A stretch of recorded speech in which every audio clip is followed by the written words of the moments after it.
What is it? Okay, I was right. I need a mirror.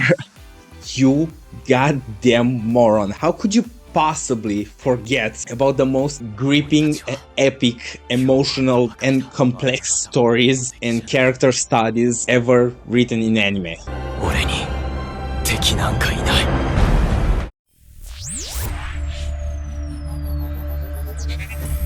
Is this thing on? Hey, you there?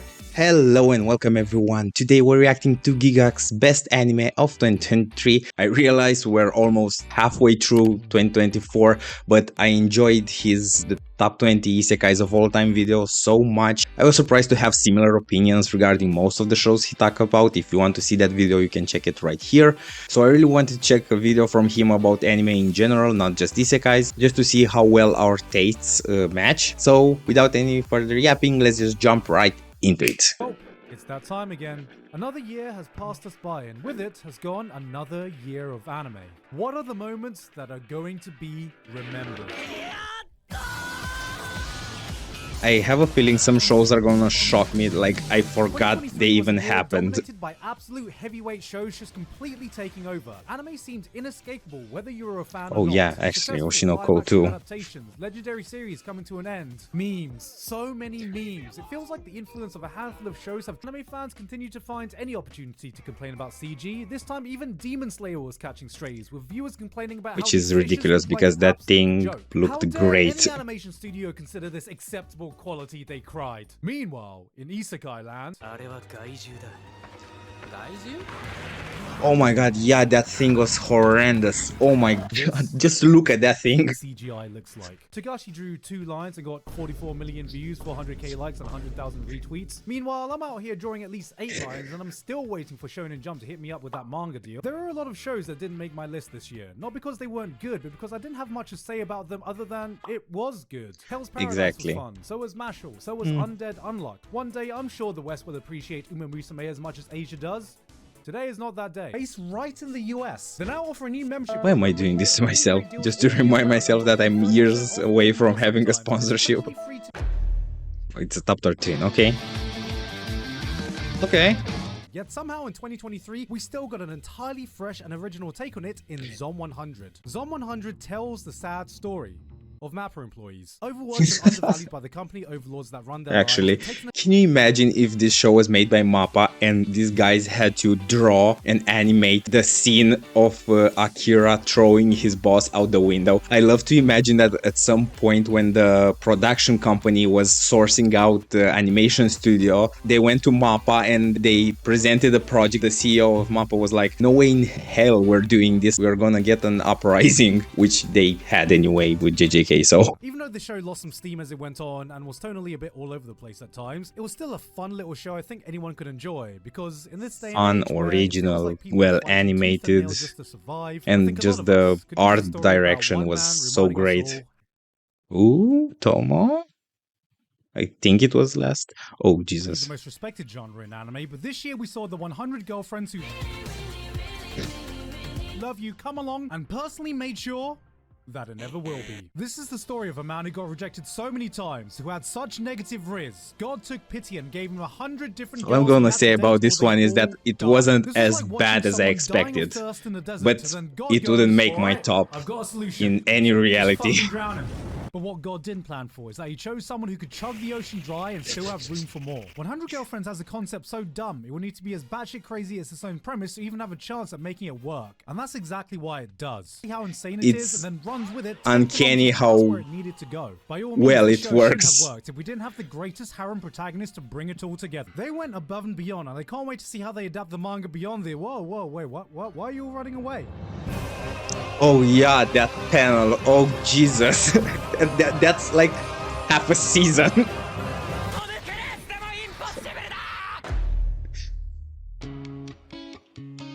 Okay, I didn't see Trigun, so I I'm really wondering The minds of if anime his fans, review will 3D make me animation want comes to. in two tiers. There's the Berserk 2016 tier, Ugh. a show so disastrous it has scarred the anime community from Oh 3D my anime god, I to never this seen day. so But then much of there's it. this, the aesthetic that looks like one of those games I apparently won't last 5 seconds playing. The real ones know though that Studio Orange has been out here creating their own tier. Every project they seem to continually push themselves, one-up themselves, and Trigun Stampede is their best looking show yet. Not just with some of the jaw-dropping action sequences and camera work, but small God, that looks micro-expressions so and camera cool. animation they bring each and every I little wonder change if I in should detail. watch the Rash's original and stance then is the way smaller. reboot. He has a different haircut, different gut, and I fully believe that with what Studio Orange have set up with this season, it has the potential to go up to this tier.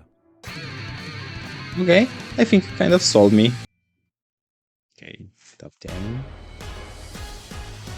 Oh, really? Only 10? Okay, you There were made a me few anime really last year that curious. exploded onto the scene as fast as Oshinoko did. Our hearts were torn to shreds in a I'm tragic genuinely 90-minute surprised. opening episode. A new meta I would was put formed it as a anime lot companies higher. saw the feature-length opening premiere. Then everyone remembered there was an entire rest of the show you needed to watch. Describing the plot of Oshinoko is like, Right. there's a doctor who's a huge fan of this one idol, Then and it turns out that the idol sick he girl likes is shows up up in in the the hospital hospital pregnant, pregnant, then it turns out like, Yeah, I feel like the best way to put it, a casual anime watcher that just watches one show a year or some shows a year with his friends would think of this from just how much it was pushed on the media. They might think of this as a movie. Like, I swear to God, the first episode was like the most talked about thing, but then not much else. Maybe the scene with, not Kana, God, what's her name? The blue-haired girl. Like, maybe that episode because it was a very serious and real issue that a lot of people are struggling with. Really surprised that it's so low on the list. Like, it made me very curious about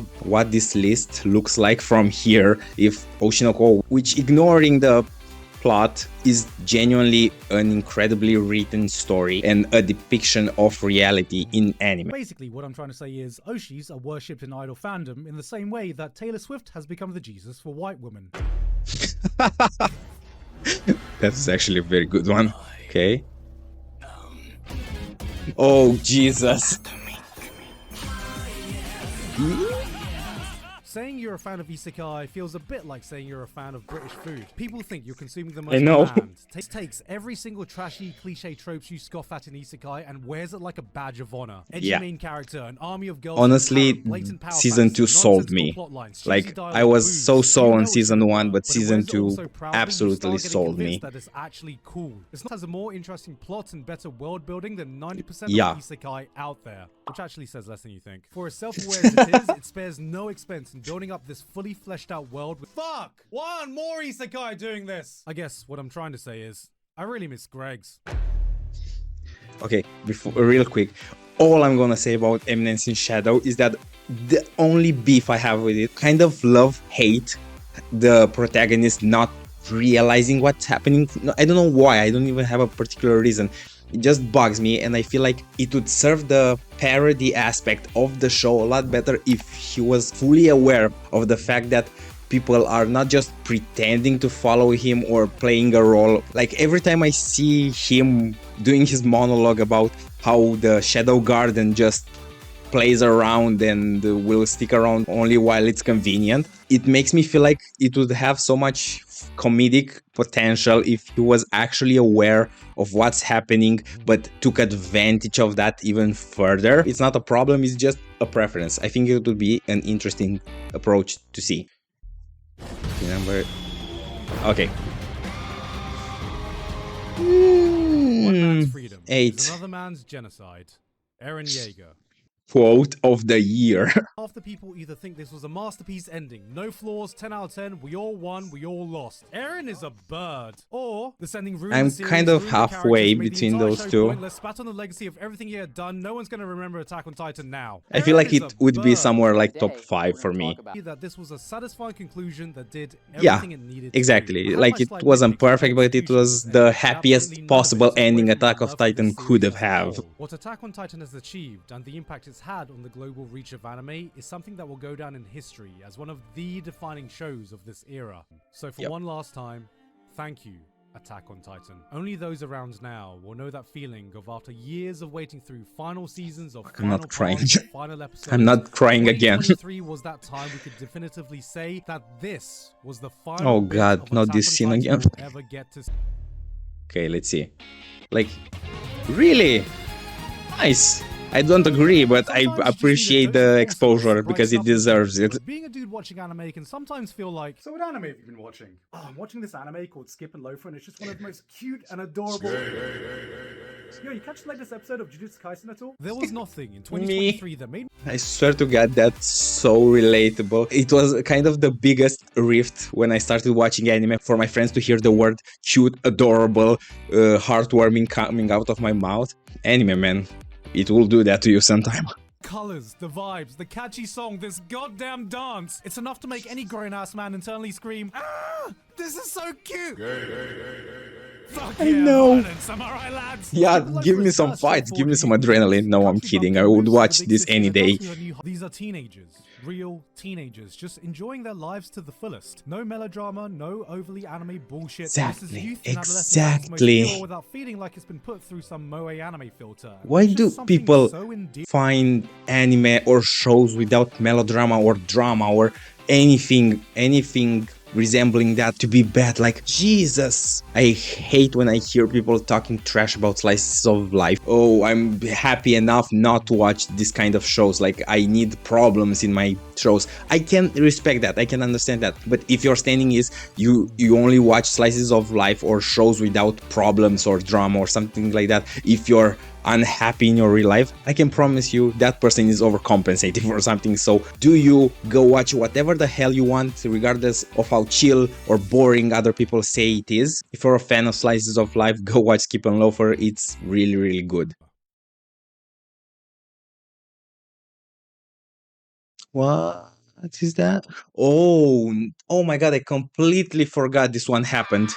Like, yeah, exactly, that's the When appropriate anime wants you reaction to to know this one of its show. characters is crazy. Before anything, let me just quickly describe you this anime experience. Episode 1 to 4, it's been over a year. Episode 1 to 4, no idea what the hell is going on. Episode 5 to 9, emotional damage, emotional trauma, emotional everything. Episode 9 to 12 or 13, we're not talking about that. Like, especially the last episode. But what happens when a show comes along that treats you like you have the IQ that Rick and Morty fans say they do? You get Heavenly Delusion. Here is a show that doesn't take you by the hand and leads you, but leaves you to discover the story on your own. Nice. Beginning, I didn't fully realize what the big hook of this show was. Was it the House MD style medical detective stories? Was it the historical drama surrounding the palace politics? Yes. But on top of that, it has, simply put, the best female character we could find all year. And sometimes that's all it takes. Write that down and frame it, because goddamn is he right. I don't want to make it sound like I'm bashing an entire tradition system or stuff like that, but I don't normally enjoy ancient period shows, especially from China or Japan, just because we know there were some troubles in terms of gender equality. So maybe because I was kind of involved in a lot of activities around this particular problem during college, but like it always takes me out of it watching shows where like women are treated as objects, arranged marriages and stuff like that. Like, I know it's the times, I understand that they are just saying a story about how it was, but usually I feel like the show doesn't denounce it enough. Like, it almost makes it feel like it was a good thing, and I just can't stand that. So where this show comes in and makes it better is by having an incredible main character that defies how you imagine someone in that period being like. So it creates an inspiring atmosphere for everyone relating to the situation, and pairing that up with her personality, her jokes, her outbursts is just great. I really doubt I need to say go watch the show, because if you're an anime fan, you definitely watched this show. Anime seems to think we want only one thing, and it's this. No. How about nothing more than just a well-written, believable, compelling female protagonist? And this. Mao Mao is a character that deserves to be in the running for one of the best protagonists we saw in 2023, and was such a breath of fresh air to see. Her presence was overpowering without conforming to what a lot of shows seem to think a good female character is. It's not that she's not Amen, like brother. or premium waifu bait or a strong female character trademark. She's just a girl. A well-written, believable one that doesn't forget that she's a person first before being just another girl. She doesn't have to be unfeminine to find the flirtatious attitude of some pretty boy unappealing. She cannot be your typical waifu bait and still absolutely slay when she needs to. She's not strong because she can beat up 100 guys, but because she's headstrong in her own values and beliefs. Here is a clever realist who acknowledges her place in the palace hierarchy, but isn't afraid to throw hands when shit needs to get done. God damn, my girl just yeah, girl.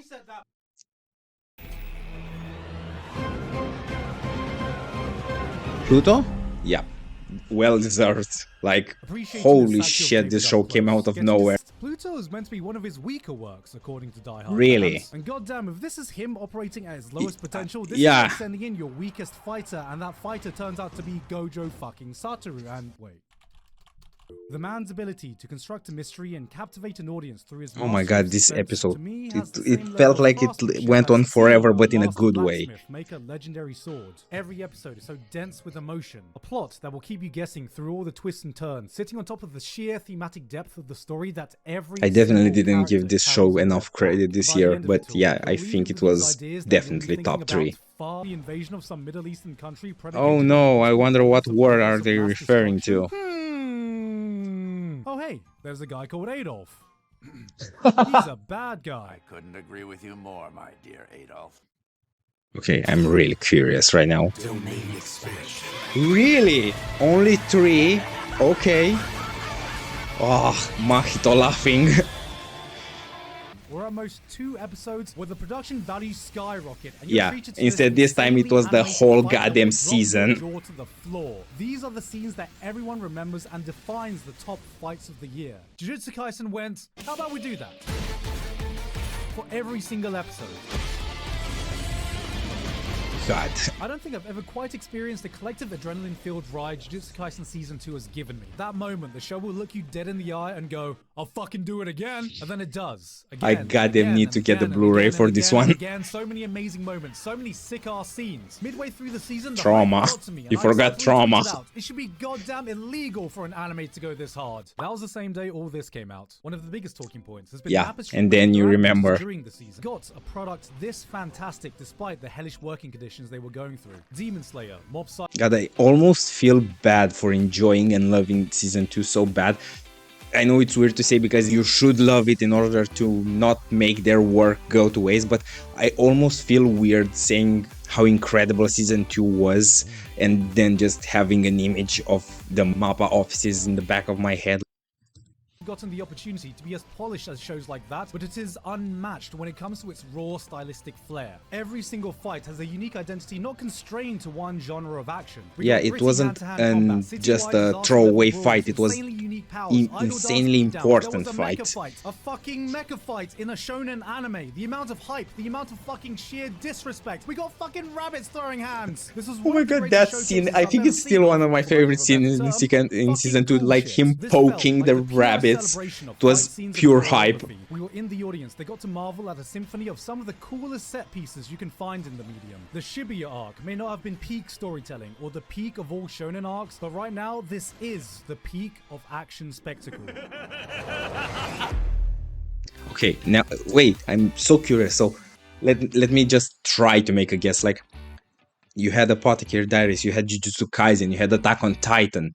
Okay, I bet one of them is Frieren, and I just remember Fern is on the thumbnail. I didn't say it because of that. Okay, so one of them is 100% Frieren, and the other, I'm trying to think, Isekais, no, it was Mushoku Tensei Season 2, yeah, it was last year, so it might be that.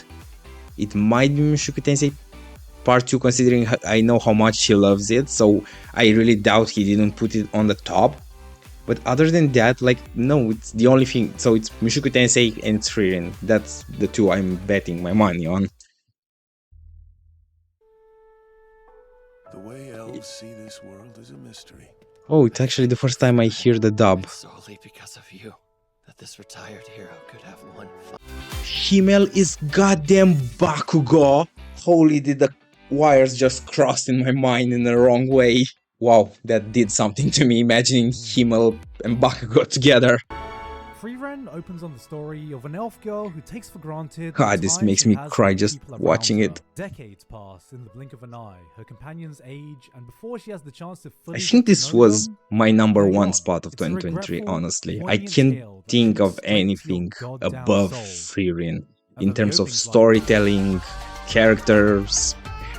God, just inserting a Bollywood dance over my emotional breakdown. I think it's genuinely my number one. I can't imagine something that hit me in the feels more than Frieren did. And also taking some of the tropes I hate most in anime and just completely fixing them. So yeah, well deserved. Number one for me, number two for him. So let's see if he makes me cry with this review. different approach to fantasy adventure while encapsulating everything that the genre is about. There might not Yep. be any demon lord to defeat or world to save, but instead Yet. we have a journey about appreciating the smaller things in your life. The beautiful things you might have missed if you forgot to look for them. I showed this to a mate and he was like, Frieren? You mean Side Quest, the anime? And I bloody ate him. Because of how fucking accurate. I kind of relate to that, but I can't talk about it because they're watching, so let's just say it's a matter of preference. It's the type of show that grips you without ever needing to hit you with any flashy, Yeah, you high-intensity don't action scenes to even know keep your where the hell attention, it's and then it coming hits you from. with Just these all of a flashy, sudden, high-intensity action you're scenes. tearing up, like... This series didn't need to go hard in its animation in any way, shape, or form, but chooses to do so anyway. This is what it's Yep. like to watch a fully polished product. Slice of memories we get are those small moments that really defines the time she spent with her party. And as she forms new bonds, you start to see those small pieces she begins to pick God, up not from again. the people around her that slowly become a part of her. This is what every fantasy tale aspires to be. It's shows like these that somehow make you nostalgic for an experience you've never You had, never- friends you've Exactly. never made. But at its heart, it's a gentle reminder to cherish the things in your life that really matter, to make the most of the time with the people you truly value. Oh. What is it? Okay, I was right. I need a mirror. You goddamn moron. How could you possibly forget about the most gripping, epic, emotional, and complex stories and character studies ever written in anime? I don't know why. I think I forgot about Vinland Saga because I just feel like it was 2 years ago when the whole I have no enemies thing happened. 俺たちは今日会ったばかりだ。あんた方は俺の敵じゃない。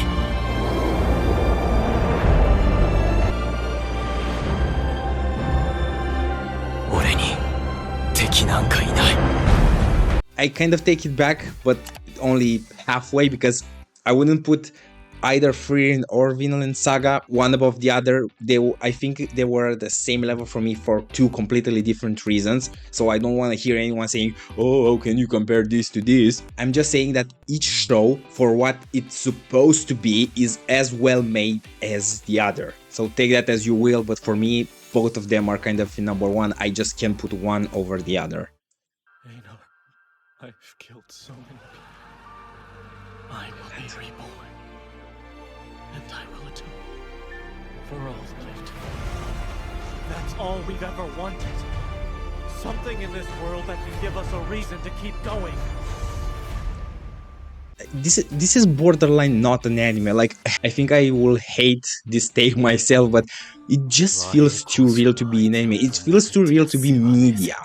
I feel like I'm just watching a documentary. Like, this guy's life, the hardships, the struggle, the trauma, the journey of overcoming, it's just, oh my god, it's perfect. I genuinely can't understand how Vinland Saga is not at Attack on Titan level of mainstream. It feels like it should be one of the most mainstream story ever. I just don't know where the cutoff is. The manga is gorgeous, the anime is incredible. I simply can't understand where that block is, you know? Where does it stop from actually getting through that bubble of mainstream? Kid, my father would read me bedtime stories that my childish mind would always be absolutely immersed in.